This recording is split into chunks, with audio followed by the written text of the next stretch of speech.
ठीक है.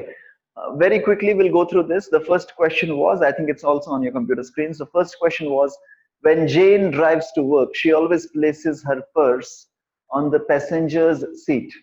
By the time she gets to work, her purse has fallen on the floor in front of. So basically the question is, she's a driver, okay? So वो खुद drive करके चल रही है, and her purse is on the next seat. Okay, जो को driver होता है वहां पे कोई नहीं बैठा, वहां पे उसने अपना पर्स रख दिया, और जब वो ऑफिस पहुंची, she saw that the purse was on the floor. अब तुम्हें समझाना है कि ये वाली चीज क्यों हुई. तो आई थिंक तुम सबका आंसर सही है. The answer is very simple. It's Newton's first law of motion, that is the law of inertia. Now what this law says is, this law says that a body will continue to be at rest, or the body will continue to be in motion unless and until an external force is applied on it.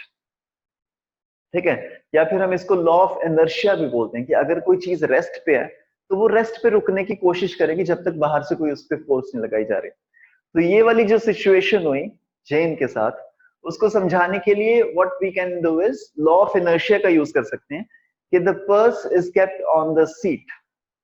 The purse is kept on the seat, और जो अपने घर से लेके office तक उसने drive किया, तो बीच में एक्सेलरेट भी किया होगा, बीच में ब्रेक भी मारी होगी, सडन एक्सेलरेशन भी हुआ होगा, सडन ब्रेक भी मारी होगी. तो ऐसी कोई सिचुएशन जहां पे उसको सडन ब्रेक मारना पड़ गया कि उसकी गाड़ी जा रही है 70-80 किलोमीटर पर आवर की स्पीड से, आगे कुछ आ गया. अगर इंडिया में है जेन तो आगे मान लो कोई गाय आ गई, ठीक है, और अगर जेन यूएस में है तो पता नहीं क्या हो गया उसके साथ. तो एकदम से कुछ हो गया that she has to suddenly apply the brakes. उसकी जो स्पीड है, it went from 70 kilometre per hour to 0 in a matter of 2-3 seconds. तो उसकी जो एक्सेलरेशन होगी जेन की, now if you apply this formula, v is equal to u plus at. If she's driving at 70 and she comes to sorry, she comes to rest, she was driving at 70 in 3 seconds, then acceleration of Jane is minus 70 by 3. So basically this is a sudden deceleration. एकदम से car की deceleration होगी. अब जो साथ में उसका purse पड़ा है वो तो भाई मोशन में है ना, वो तो अपना मोशन पे है. उसने तो सीट बेल्ट नहीं पहनी. अगर साथ में पर्स ने सीट बेल्ट पहन रखी होती तो ये उसका पर्स नीचे ना गिरता. इसीलिए तुम्हें सीट बेल्ट पहनने को पहना जाता है कि अगर तुम साथ में बैठे हो, सडन डिसेलरेशन हुई तो तुम तो मोशन में हो, तो तुम एकदम से आगे जो विंडशील्ड है तुम उस पे जाके लगोगे सीधा. ठीक है, तो इसीलिए तुम्हें बोला जाता है कि तुम सीट बेल्ट पहन के रखो, क्योंकि अगर तुम सीट बेल्ट पहन के रखोगे, what will happen is you will become a part of the car. तब अगर सडन एक्सेलरेशन होगी या फिर सडन डिसेलरेशन होगी तो तुम जो भी हो, तुम रेस्ट में हो या मोशन में हो, तुम कार के साथ बंध जाओगे. तो जो कार का मोशन होगा वही तुम्हारा मोशन होगा. That is why you must always wear a seat belt. This is the reason why they tell you to wear a seat belt. और इसको तुम वैसे भी फील कर सकते हो. फॉर एग्जाम्पल तुम प्लेन में जा रहे हो, so if you are going in an aeroplane, वो तुम्हें बोलते हैं, अब जब वो टेक ऑफ होने वाला होता है, ठीक है, शुरू में जब प्लेन टेक ऑफ होने वाला होता है, वहां पे वो तुम्हें बोलते हैं कि चलो जी अभी हम टेक ऑफ कर रहे हैं, सब लोग अपनी सीट बेल्ट पहन लो. ठीक है, तो तुम लोग पहन लेते हो सीट बेल्ट.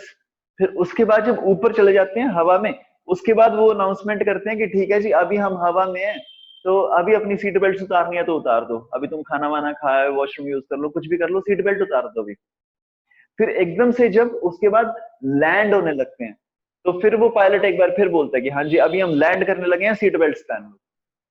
तो मतलब ये क्या चक्कर हुआ, तुम सोच के देखो, जब हम हवा में होते हैं उस टाइम पे स्पीड मैक्सिमम होती है, उस टाइम पे ज्यादा से ज्यादा स्पीड के साथ हम जा रहे होते हैं, लेकिन वहां पे वो हमें बोलते हैं कि अब तो सीट बेल्ट पहनने की जरूरत नहीं है. तो basically it's not about the speed कि तुम कितनी स्पीड पे जा रहे हो, it's about acceleration, this is about deceleration. अब टेक ऑफ के टाइम तुमने 0 से स्पीड कर दी अपनी 600 इन 30 seconds. Now you need a seat belt. अब क्या होगा, अगर इस टाइम पे तुमने सीट बेल्ट नहीं पहन रखी तो वो इतनी ज्यादा तेज एक्सेलरेट कर जाएगा तुम्हारा एरोप्लेन कि तुम पीछे सीट पे जाके लगोगे. तुम पीछे सीट पे जाके लगोगे. तो टेक ऑफ के टाइम इतना जरूरी शायद नहीं है सीट बेल्ट पहनना जितना लैंडिंग के टाइम, क्योंकि लैंडिंग के टाइम क्या होगा, तुम सीट पे बैठे हो, अपनी सीट बेल्ट अगर तुमने नहीं पहनी तो वो 600 की स्पीड से सीधा 0 की स्पीड पे आ जाएगा इन अ मैटर ऑफ 30 सेकेंड्स। तो अगर एकदम से 600 की स्पीड से 0 की स्पीड पे एक एरोप्लेन आ रहा है 30 सेकंड्स के अंदर अंदर, तो जो पैसेंजर है वो तो मोशन में ही है, प्लेन एकदम से रुक गया, तो वो जो पैसेंजर है वो आगे जाएगा उड़ के, वो आगे वाली सीट्स में वो रोल ओवर हो जाएगा। तो इसको प्रिवेंट करने के लिए you got to wear a seat belt because there is sudden acceleration and sudden deceleration. तो जो हमारा क्वेश्चन था, क्वेश्चन नंबर 1 के जेन का पर्स नीचे भी गिर जाता है बिकॉज एक ऐसा सिनेरियो आया होगा जहां पे उसको सडन डिसेलरेशन करनी पड़ गई होगी, उस सडन डिसेलरेशन की वजह से the purse fell down. And this is also a criteria to check the driving skills of a person. You know, तुम जब यूएस में जाते हो ना, जैसे अगर तुम्हें ड्राइविंग लाइसेंस बनवाना है तो इंडिया में तो तुम क्या करो, उनको 500 रुपए दो, तुम्हारा ड्राइविंग लाइसेंस बन जाएगा जब तुम 18 साल के होगे। I think you guys are almost 18, no? 11th class, yeah, you guys are 17 now, I think.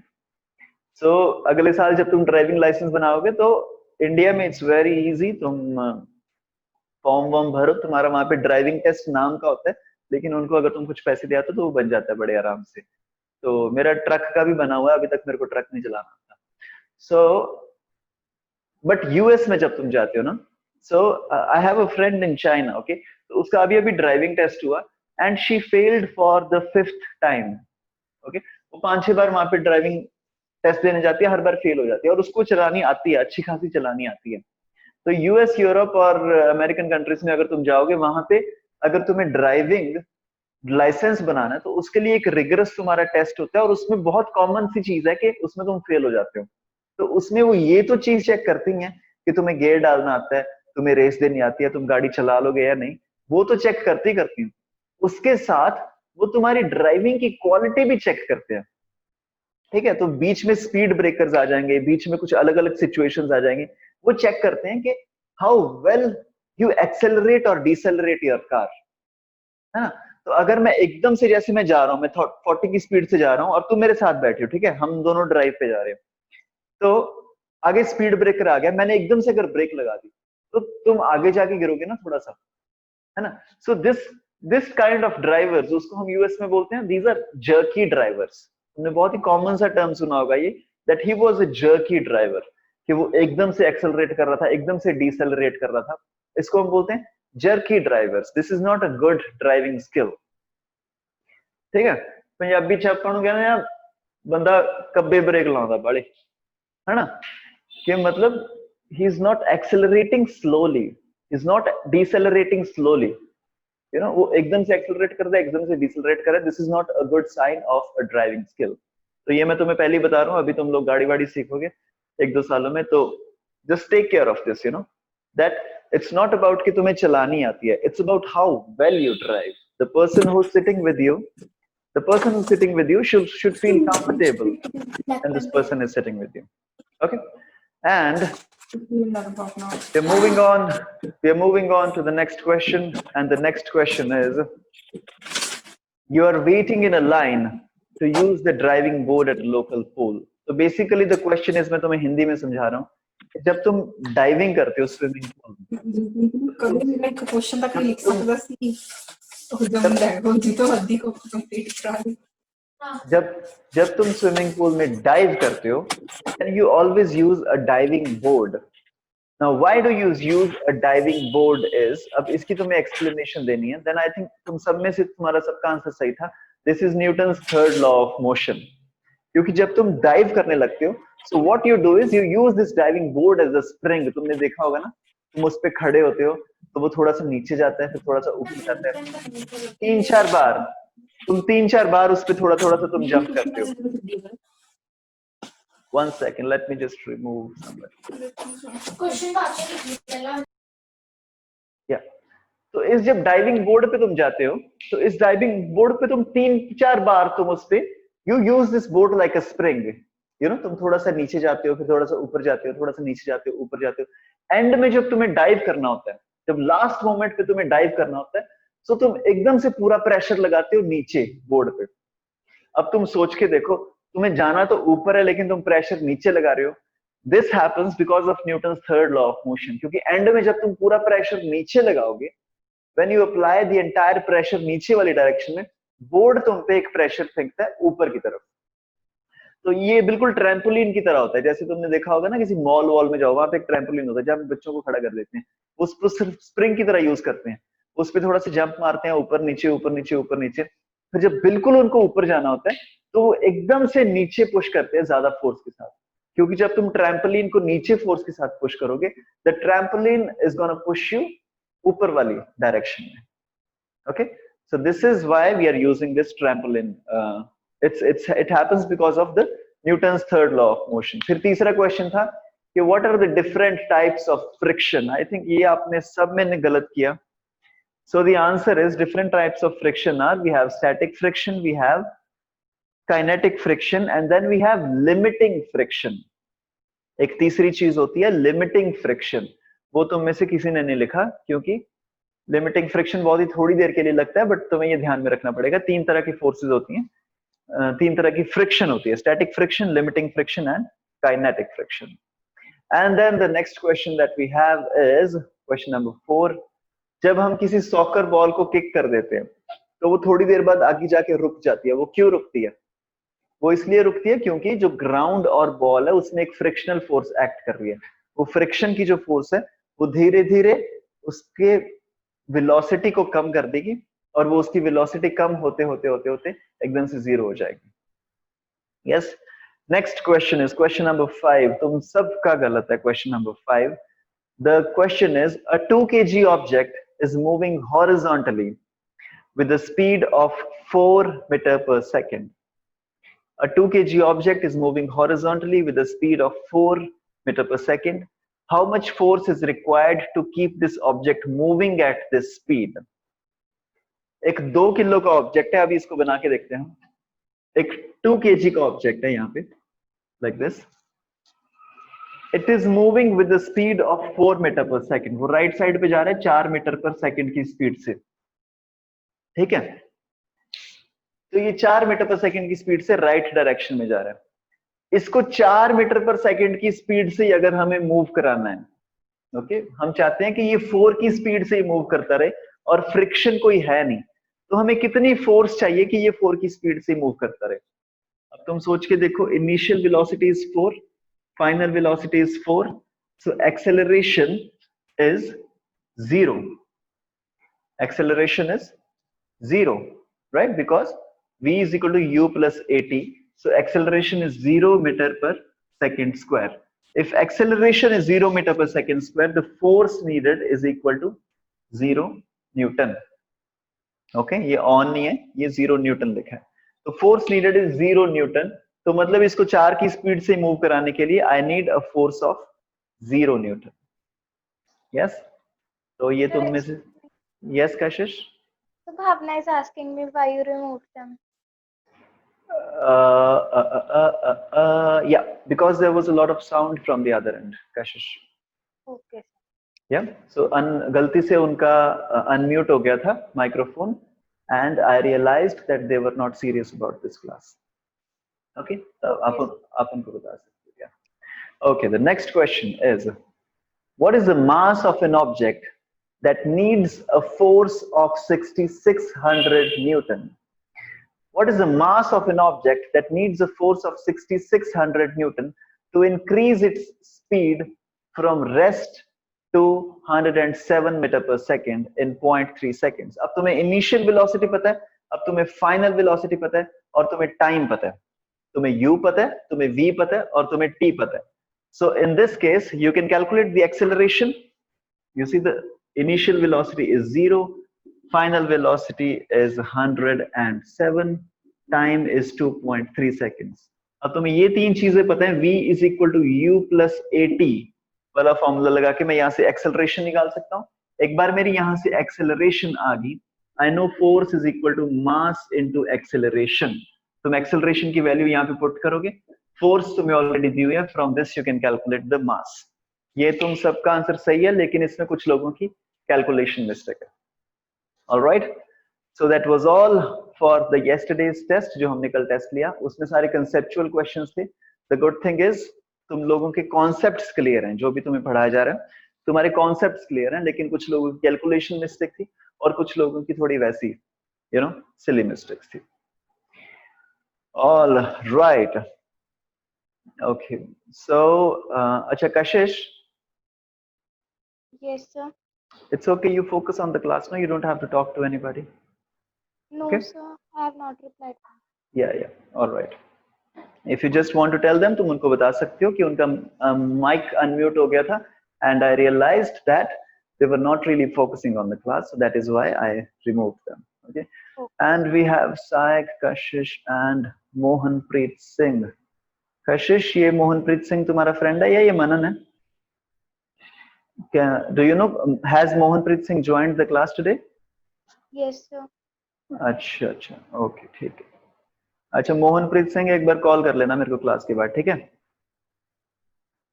अपनी भाई फीस नहीं आई ना, अपने 30 जून से लास्ट डेट, ਤਾਂ ਇੱਕ ਵਾਰੀ ਮੈਨੂੰ फोन कर लें, ठीक है? चलो जी, आज की क्लास में हम करने जा रहे हैं, ऑल राइट मोहनप्रीत, आज की क्लास में हम करने जा रहे हैं फ्रिक्शन. तो फ्रिक्शन में ऑलरेडी जो हमने चीजें कर ली हैं वो तुमने रिवाइज कर लिया होगा, static friction, kinetic friction, limiting friction, this friction, that friction. आज जो हम बात करने जा रहे हैं कि अगर एक इंक्लाइन प्लेन है, एक इंक्लाइन प्लेन के ऊपर मैंने कोई डब्बा रख दिया तो वो स्लाइड करेगा या नहीं. Okay, the situation is very simple कि मान लो एक इंक्लाइन प्लेन है मेरे पास, incline plane as an like this, ये इसका जो एंगल है थीटा, इसको तुम सोच लो, तुम एडजस्ट कर सकते हो कि पहले तुमने कम कर दिया, ज्यादा कर दिया, कम कर दिया, ज्यादा कर दिया. मान लो स्टार्टिंग में ये एंगल बहुत ही छोटा है, it's an angle like this, तो यहां पे तुमने एक ऑब्जेक्ट रख दिया, ठीक है?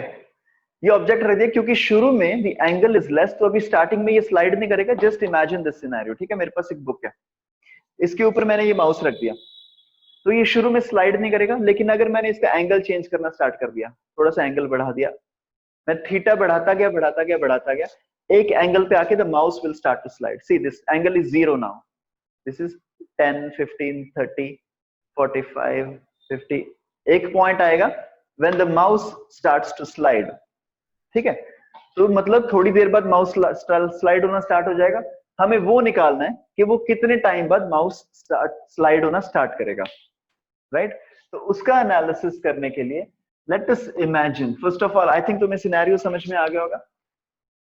ये एक थीटा है, इस पे ऊपर तुमने ब्लॉक रख दिया, अभी तो ये बिल्कुल नहीं स्लाइड करेगा, है ना? थोड़ी देर के लिए तो पड़ी रहती है ना चीज, फिर तुमने इसको शिफ्ट करना स्टार्ट कर दिया, स्टार्ट कर दिया, स्टार्ट कर दिया, स्टार्ट कर दिया. जस्ट इमेजिन कि ये जो थीटा है, इतना थीटा जब हो गया, व्हेन थीटा इज दिस, उस टाइम पे जो इस पे ब्लॉक था मास m, उसने स्लाइड करना स्टार्ट कर दिया.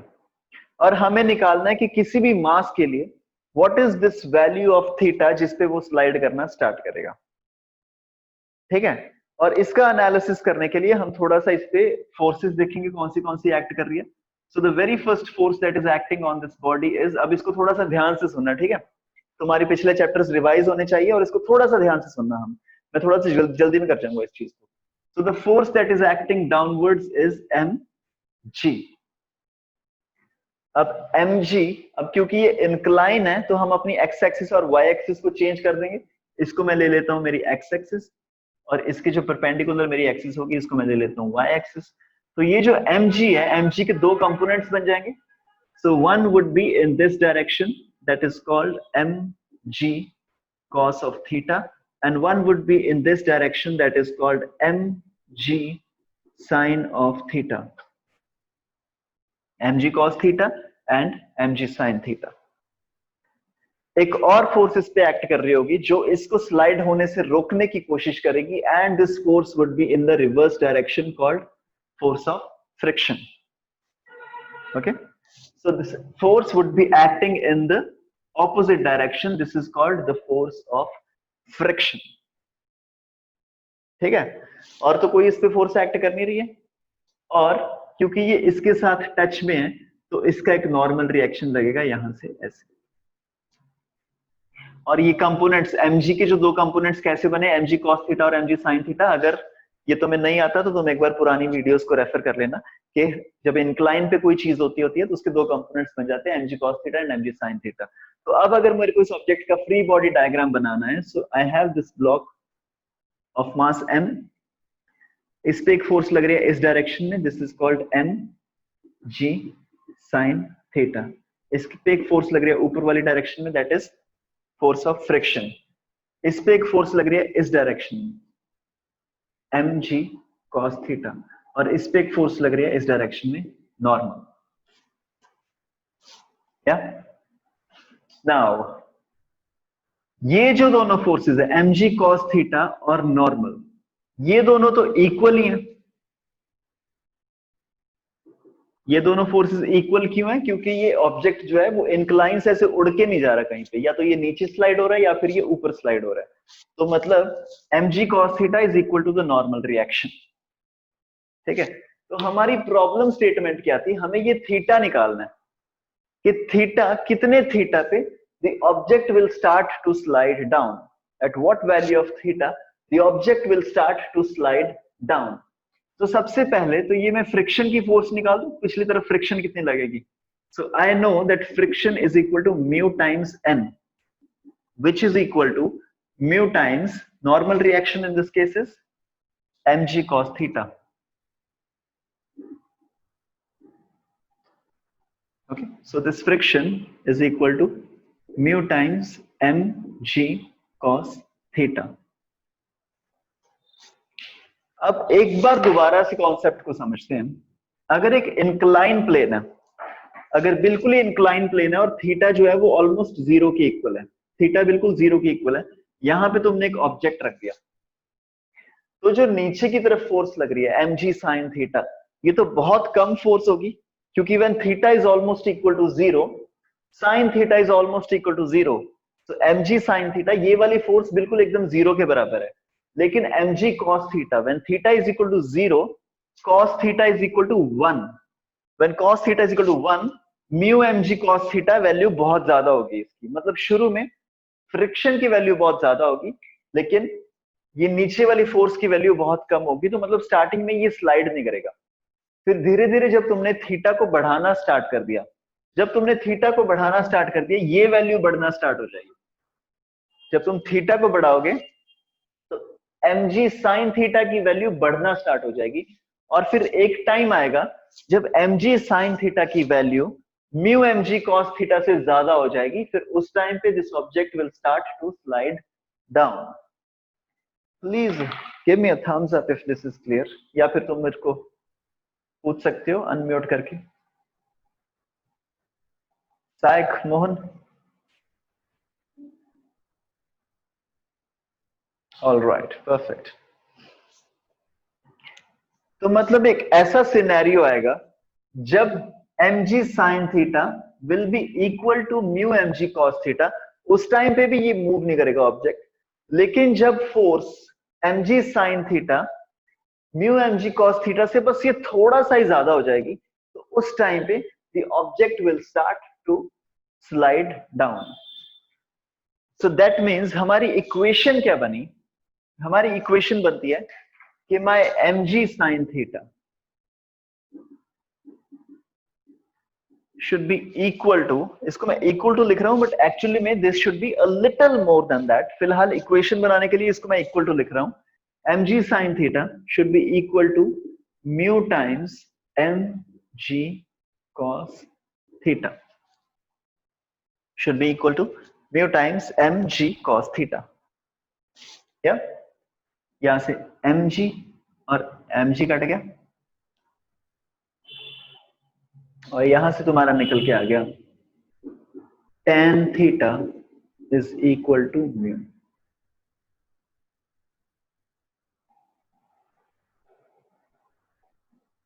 tan theta is equal to mu.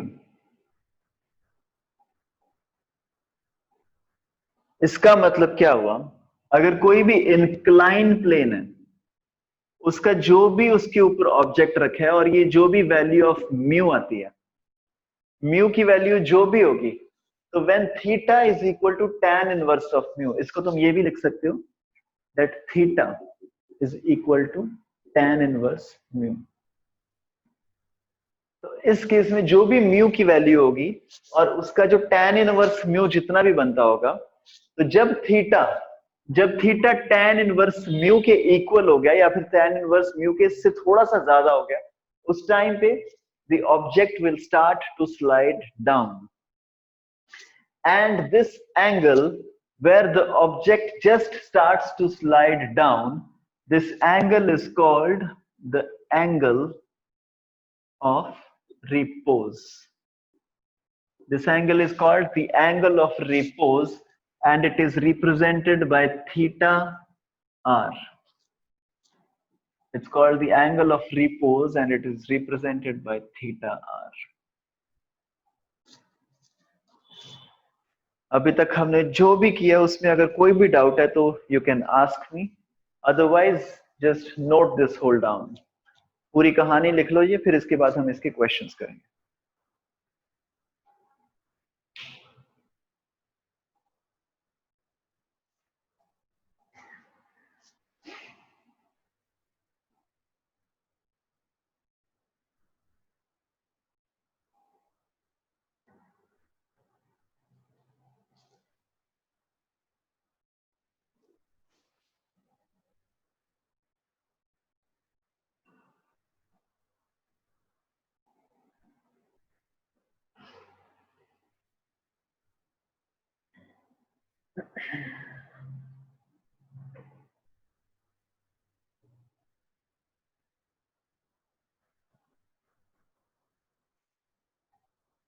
Okay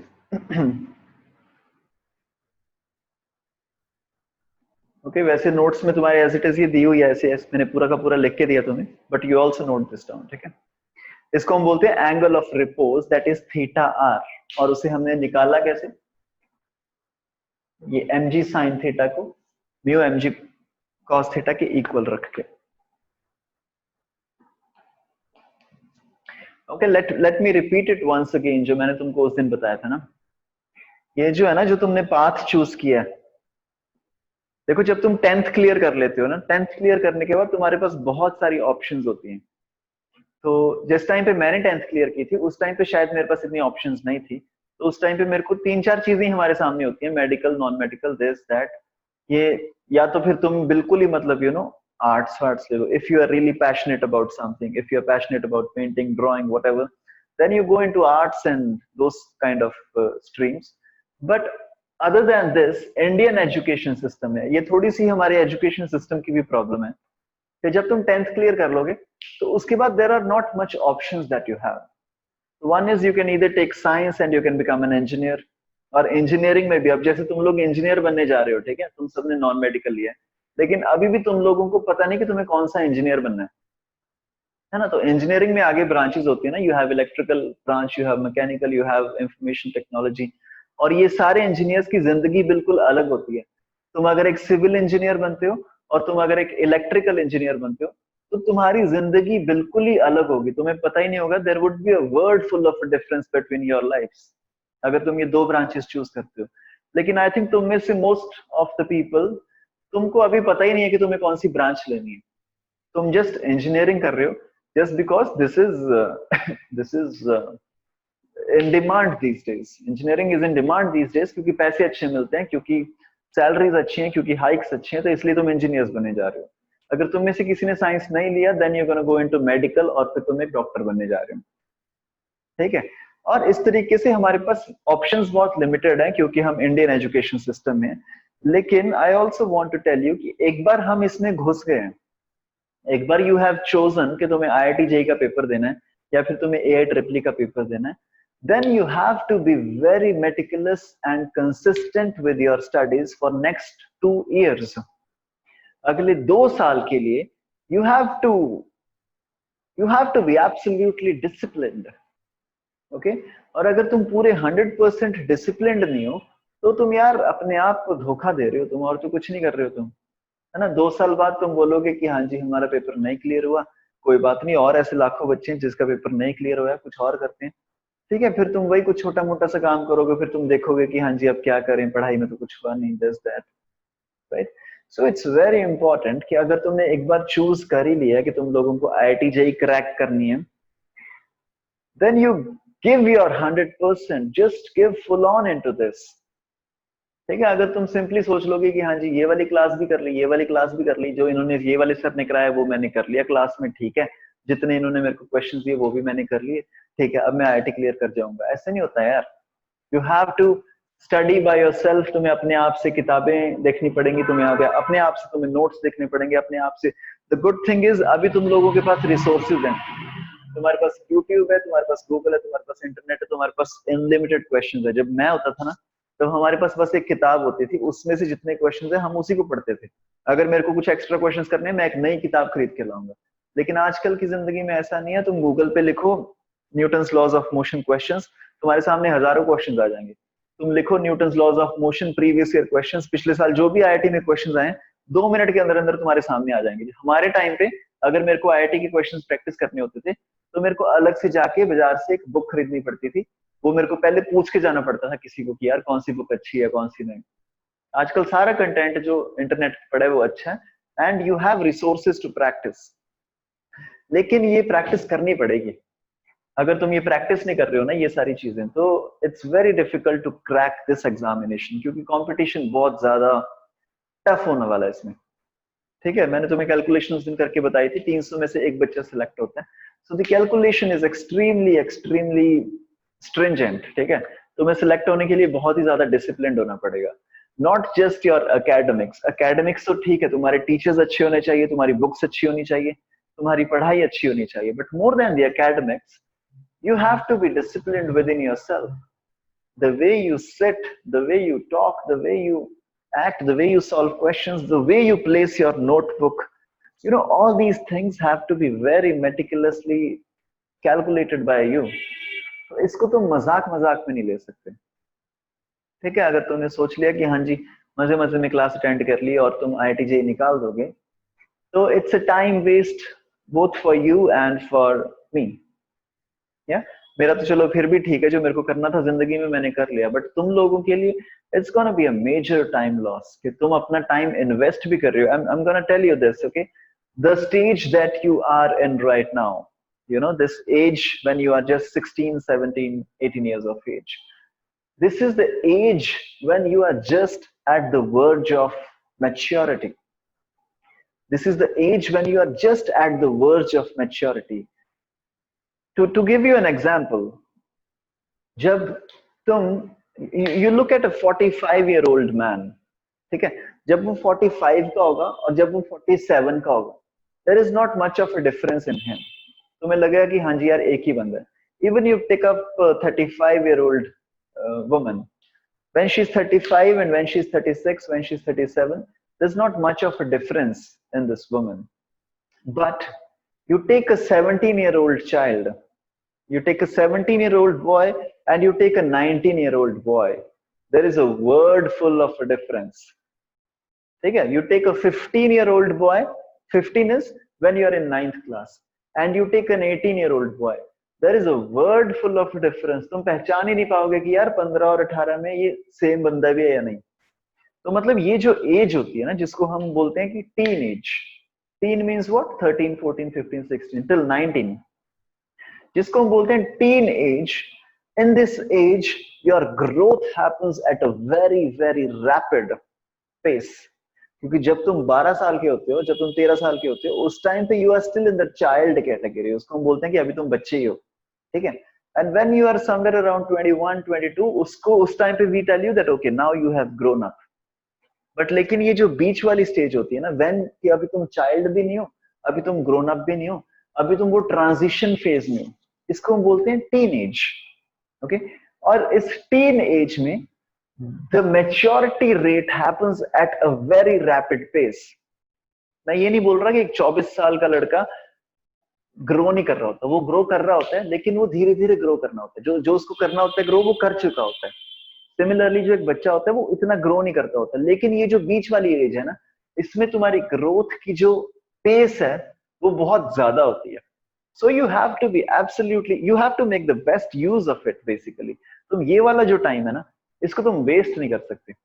तुम कुछ भी कर रहे हो, तुम पढ़ाई कर रहे हो, पेंटिंग कर रहे हो, फुटबॉल खेल रहे हो, तुम कुछ भी कर रहे हो अपनी जिंदगी में, ये वाला जो फेज है, इसमें the maximum amount of learning happens, and you cannot really waste this time of your life. When I say waste this time of your life, now wasting happens in a lot of different ways. आजकल wasting time happens in the form of Facebook. Wasting time happens in the form of WhatsApp. Wasting time happens in the form of watching some stupid YouTube videos. YouTube पे बहुत अच्छा अच्छा content भी है, YouTube से आपको बहुत कुछ सीखने को मिल जाता है। ये जो सारी टेक्नोलॉजीज हमारे लिए बनाई गई हैं, ये हमारे फायदे के लिए बनाई गई थी। Facebook is a wonderful tool if you know how to use it. There are many communities on Facebook, there are many pages on Facebook जिससे तुम्हें बहुत कुछ सीखने को मिल सकता है। लेकिन अगर मैं Facebook पे बैठ के ऐसे टाइम पास कर रहा हूँ, then that's of no use. Okay?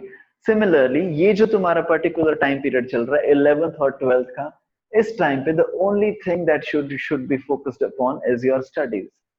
इस टाइम पे if you are focused on some other things, अगर तुमने दोस्त वोस्त बना लिए बहुत ज्यादा, और अगर तुम चैटिंग वैटिंग करने लग गए अपने दोस्तों से, अगर तुम घूमने जा रहे हो, खाने पीने जा रहे हो, ये कर रहे हो, वो कर रहे हो, all these things are important, but don't do it now. अभी तुम करोगे तो तुम यही करते रह जाओगे जिंदगी भर। इसको कर लेना, लेकिन 2 साल रुक जाओ, 2 भी क्या, 1.5 साल रुक जाओ। 1.5 साल अगर तुम रुक जाओगे, then you're gonna do these things in a better way. अभी तो ये जो तुम्हारे दोस्त है ना, ये तुम्हारे गली वाले दोस्त होंगे। अभी तुमने कौन से दोस्त बनाए जो तुम्हारे घर के आसपास रहते हैं, ठीक है, जो बेसिकली तुम्हारे नेबर्स हैं। और अगर तुम ज्यादा एडवेंचरस हो, जो थोड़ा सा तुम आगे निकल गए हो, वो लोग तुमने दोस्त बनाए हैं। एक्चुअली में तुमने अपने दोस्त बनाए ज्योग्राफी के हिसाब से, क्योंकि और कोई तुम्हारे पास वही नहीं है, पोटेंशियल ही नहीं है कि मैं कहीं दूर जाके किसी दोस्त को बनाऊं। ठीक है, तुमने उसके हिसाब से नहीं बनाया कि मेरा जॉनर ये है, मेरा माइंड ये है, मेरे माइंड के हिसाब से ये बंदा मेरा दोस्त होना चाहिए, उस हिसाब से तुमने दोस्त नहीं बनाया। तुमने दोस्त कैसे बनाया, ये मेरे शहर में रहता है, ये मेरी ज्योग्राफी में रहता है, इसको मैं दोस्त बनाऊंगा।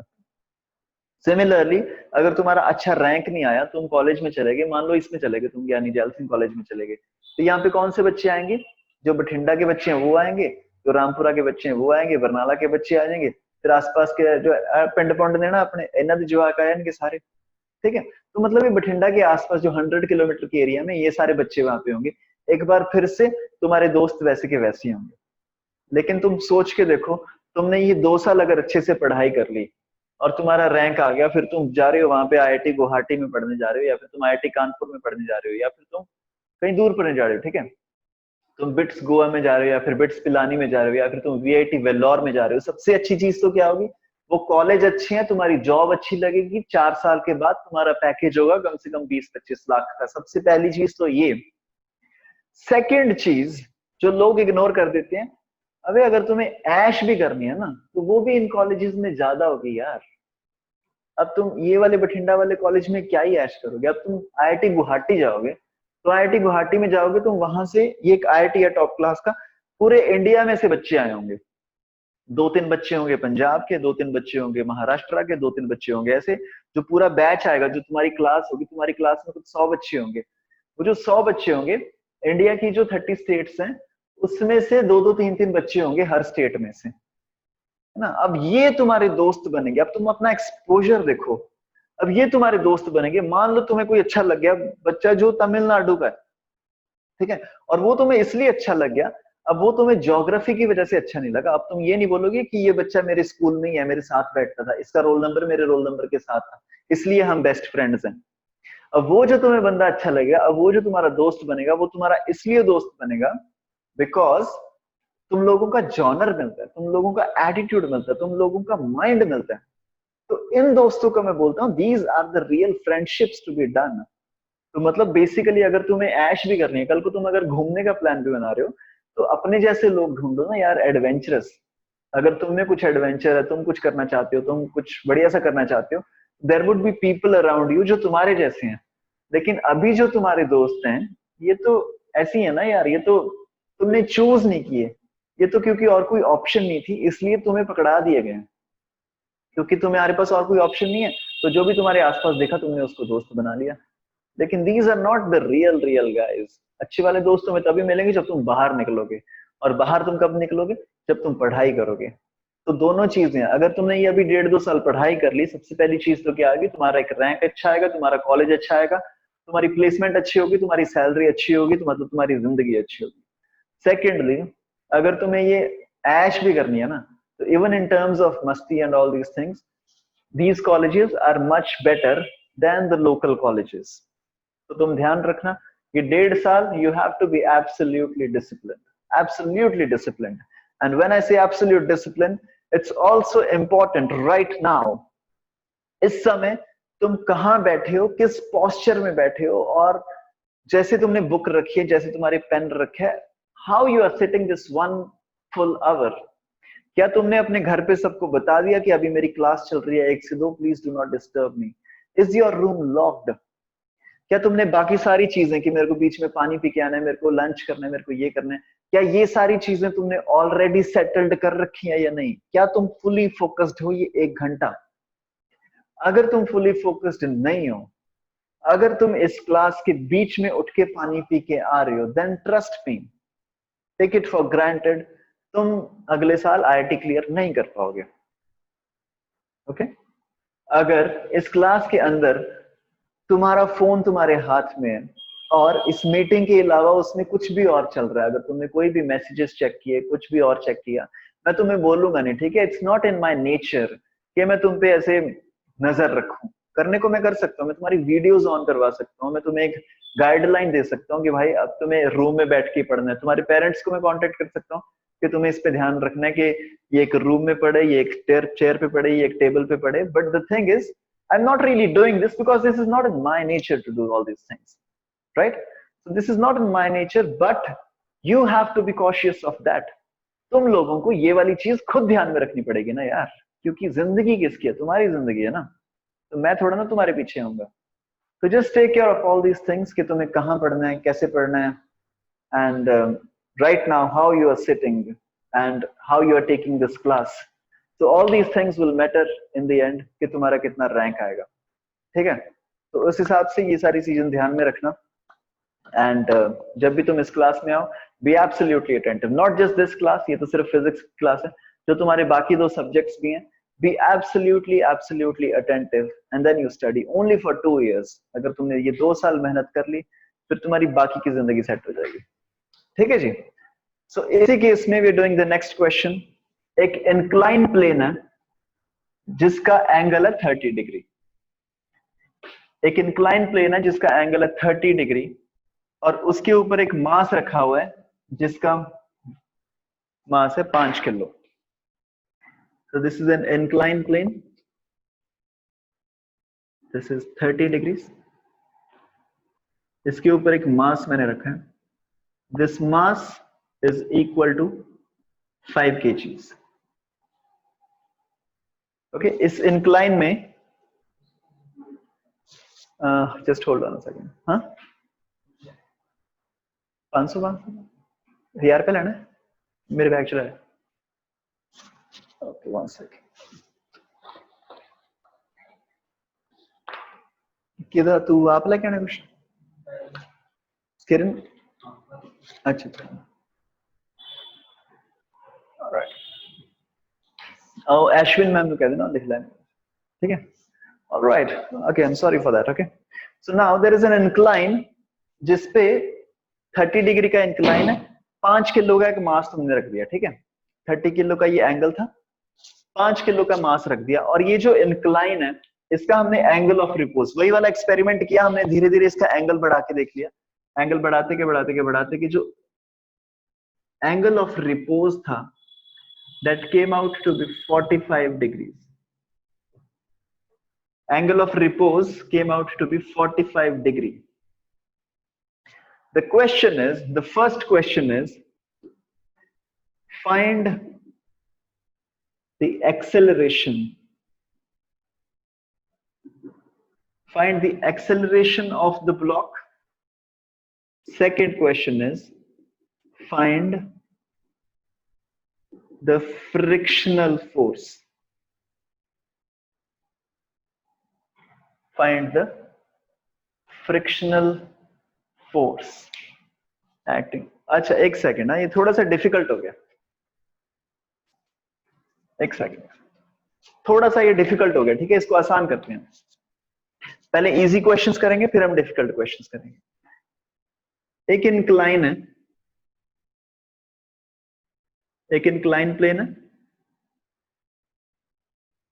उसका जो एंगल है that is 37 degrees and angle of repose is equal to 45 degrees.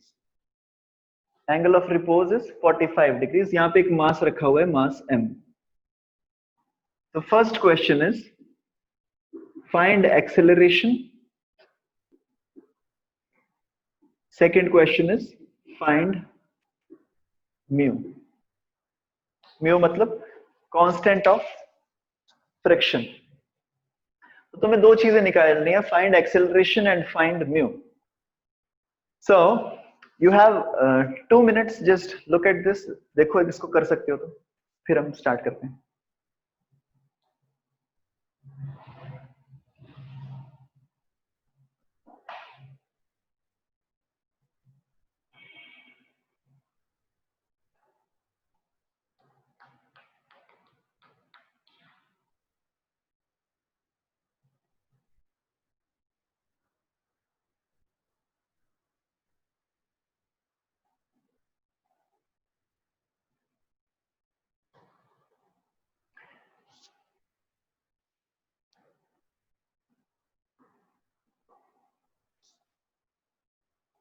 I think पहला क्वेश्चन तुमने बहुत ही इजीली कर लिया होगा। The first part, find acceleration. The acceleration of this object will be 0। Now why 0 is because इसका जो angle of repose है that is 45 degrees. 45 degree का मतलब क्या है, जब मैं इसकी इंक्लिनेशन बढ़ानी स्टार्ट करूंगा, so at an angle of 45 degree the object will start to move. तो फिलहाल ये एंगल कितना है, 37 डिग्री। इसका मतलब एंगल ऑफ रिपोज ज्यादा है, ये एंगल कम है। इसका मतलब अभी ये मूव नहीं करेगा, राइट? तो अभी ये मूव नहीं करेगा, तो इसकी एक्सेलरेशन इज सिंपली 0। ठीक है, give me a thumbs up. समझ में आया पहला case? Okay, second case is find mu. तुम्हें बताना है कांस्टेंट ऑफ फ्रिक्शन कितना है। तो हमने ऑलरेडी पीछे एस्टेब्लिश किया है, म्यू इज व्हाट, अगर angle of repose is theta then tan of theta is equal to mu।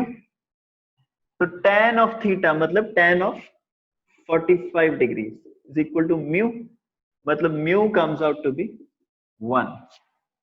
तो मतलब ये जो सरफेस है इंक्लाइन और ये मास, इसका जो यहाँ पे स्टैटिक फ्रिक्शन का जो कांस्टेंट है that mu is equal to 1। Please give me a thumbs up. सही है, समझ आया? Okay, now next question is, ठीक है, ये हमने बेसिक चीजें कर ली। अब हम अपने वही वाले क्वेश्चन पे वापस आते हैं जो हमने क्वेश्चन बनाया था अभी, कि ये अगर एंगल है एक 30 डिग्री का, यहां पे एक मास पड़ा है 5 किलो का, ओके। इसका if angle of repose is 45 degrees, you have to find two things. One is find the acceleration, second is you find the force of friction। इस पे पीछे एक फोर्स एक्ट करेगी ना, फोर्स ऑफ फ्रिक्शन। तुम्हें friction find करनी है और तुम्हें एक्सेलरेशन फाइंड करनी है, ठीक है। तो पहला जो पार्ट है फाइंड एक्सेलरेशन, इसका तो आंसर मेरे को दे दो जल्दी से। एक्सेलरेशन कितनी होगी इसकी? 0।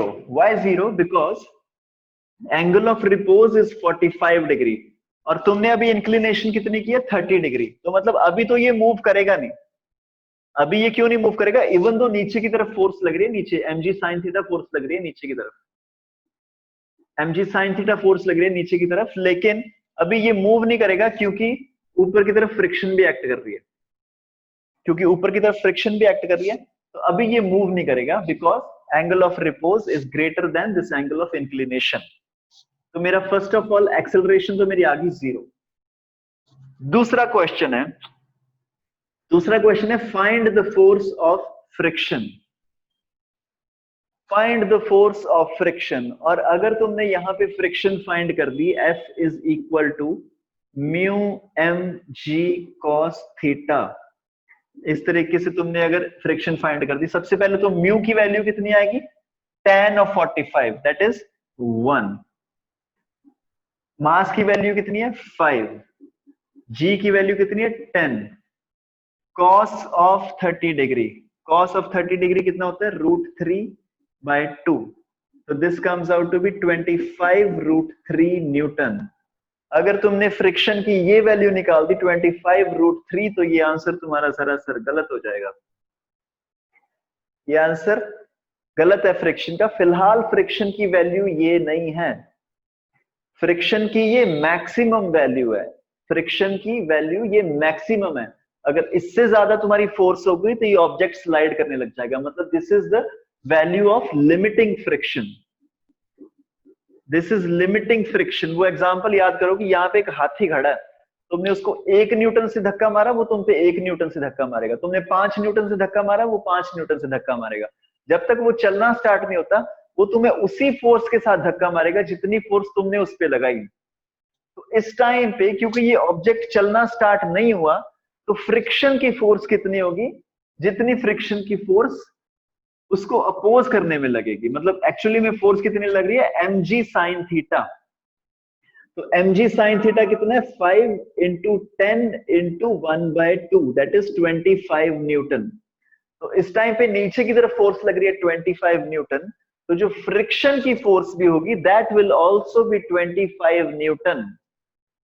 ओके, तो जितनी नीचे की तरफ फोर्स लग रही है, फ्रिक्शन की फोर्स भी उतनी लग रही है। F is equal to mg sin theta.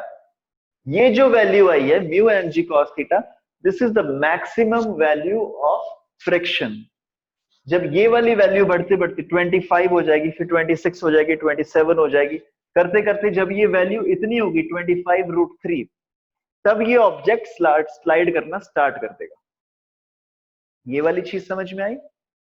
ये कैसे हुआ? फ्रिक्शन की वैल्यू क्या है फिलहाल? mg sin theta. मतलब जितनी फोर्स नीचे लग रही होगी, फ्रिक्शन की वैल्यू भी अभी फिलहाल उतनी हुई है। ठीक है, इसी तरीके से मैं तुम्हें एक और क्वेश्चन दे रहा हूं अभी। मान लो ये जो एंगल है 30 डिग्री, ठीक है। अब हमने इसको स्लाइड कर दिया। इसको एंगल हमने बढ़ा के कर दिया 60 डिग्री। इसका एंगल हमने बढ़ा के कर दिया 60 डिग्री।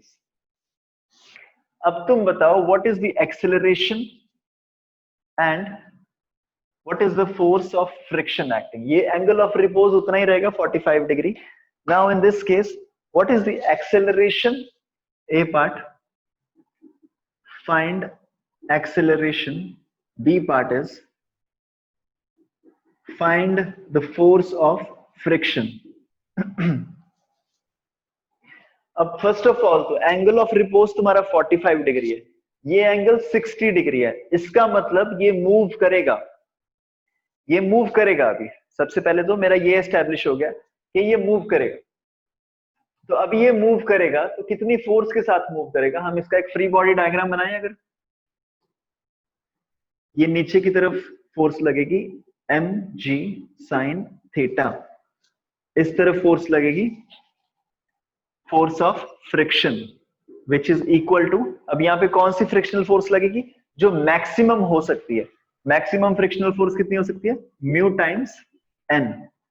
इस तरफ एक फोर्स लग रही होगी mg cos थीटा, ऊपर एक लग रहा होगा normal reaction. So this is mu times mg cos of theta. Mu कितना है तुम्हारा? 1, because angle of repose is theta. So you know tan of 45 is equal to 1. So mu comes out to be 1.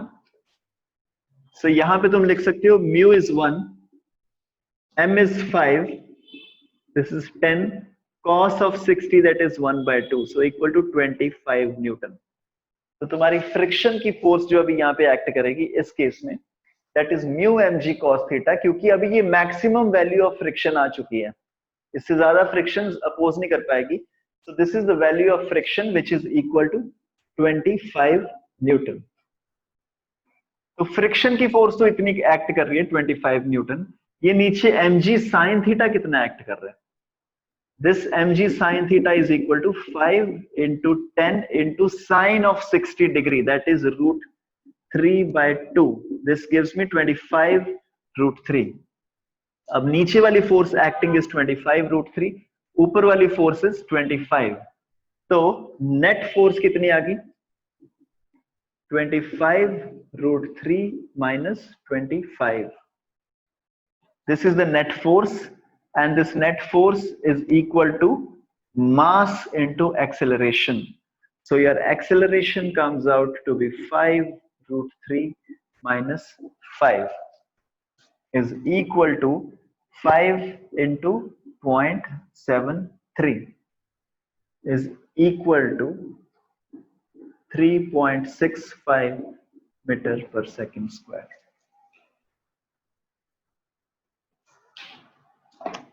Please note this down, and that was all for today's class.